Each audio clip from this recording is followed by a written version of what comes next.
Saudara, Kapolri Jenderal Listio Sigit Prabowo hadir dalam rapat dengar pendapat atau RDP dengan Komisi 3 DPR untuk menjelaskan penanganan kasus pembunuhan Brigadir Yosua.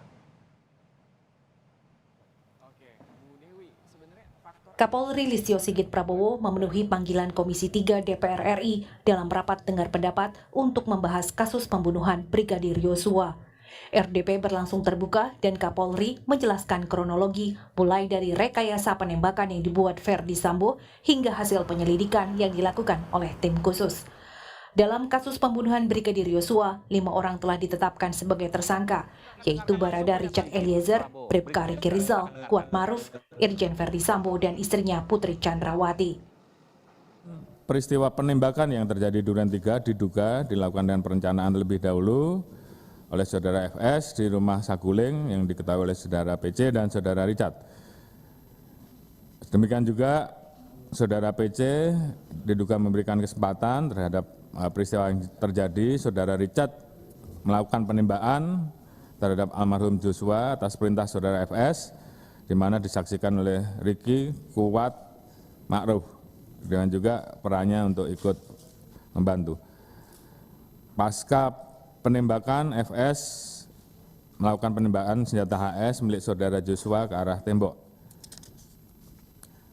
Kemudian motif saudara FS melakukan perbuatan tersebut karena yang bersangkutan marah dan emosi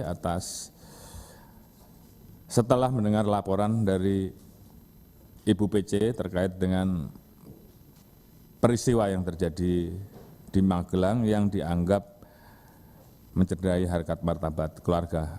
Untuk lebih jelasnya nanti akan diungkapkan di persidangan.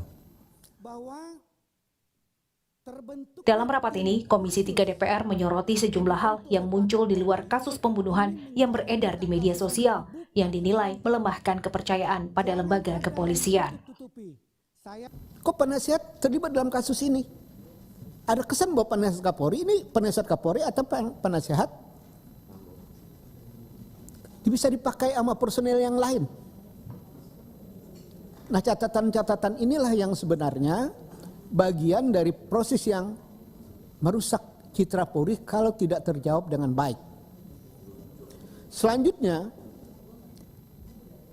bias dari semua ini tidak beda muncul suatu diagram-diagram yang seolah-olah saling balas-membalas. Ini menunjukkan bahwa ada sesuatu perang di dalam tubuh Polri. Ini juga yang banyak dipertanyakan. Saya harap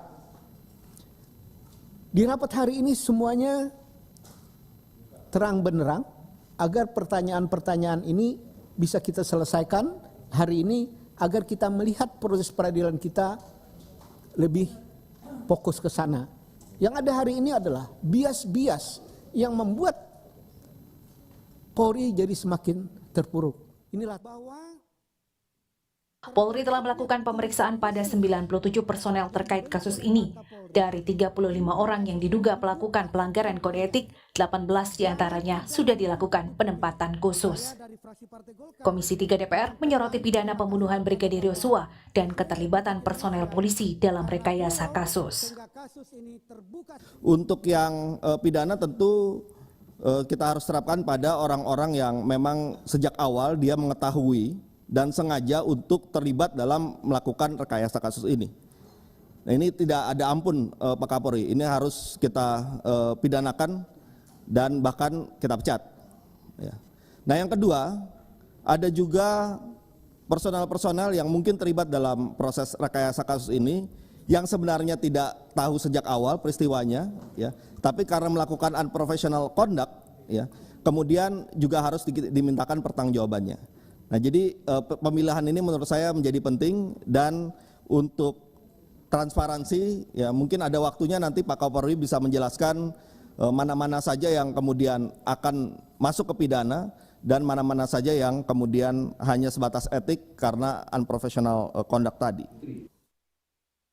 Komisi 3 DPR RI juga menyinggung perihal gaya hidup mewah polisi. Viral temuan bunker berisi uang di rumah dinas Ferdi Sambo dan juga isu keterlibatan Ferdi Sambo dalam operasional bisnis ilegal perjudian online.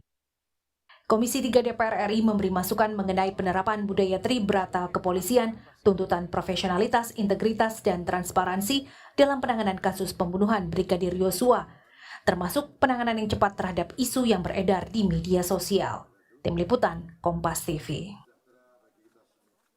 Kita langsung sapa jurnalis Kompas TV, ada Francisco Donasiano di Gedung DPR RI Senayan, Jakarta. Saudara, Sisko, apa saja yang Anda bisa catat dari rapat atau RDP yang dimulai sejak pukul 10 hingga beberapa waktu lalu tadi?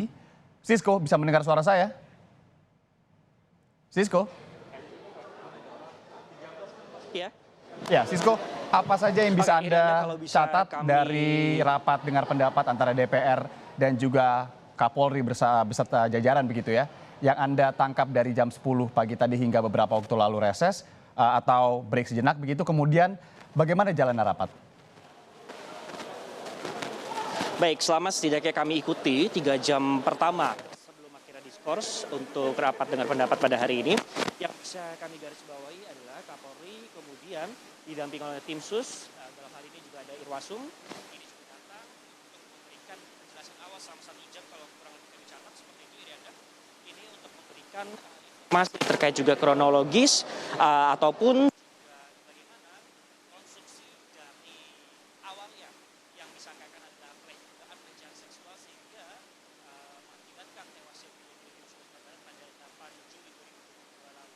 Nah, yang kemudian menarik adalah setelah menjelaskan kronologi juga upaya-upaya. Oke saudara, tadi kita sedang mendengarkan laporan langsung dari jurnalis Kompas TV, Francisco Donasiano di Gedung DPR Senayan, Jakarta terkait dengan pertemuan antara Kapolri dan juga Komisi 3. Tadi Kapolri juga ditemani begitu ya, atau didampingi sejumlah pejabat dari kepolisian, dari Mabes Polri. Tadi setidaknya memang kalau yang kami tangkap beberapa poin yang tadi juga disampaikan Sisko, ini adalah masih terkait dengan pemaparan dari Kapolri terkait dengan kasus dugaan pembunuhan berencana Brigadir Yosua, dan sekarang sedang istirahat sejenak. Nanti rapat ini rencananya akan dilanjutkan kembali dengan mendetailkan lagi terkait dengan motif pembunuhan berencana tadi.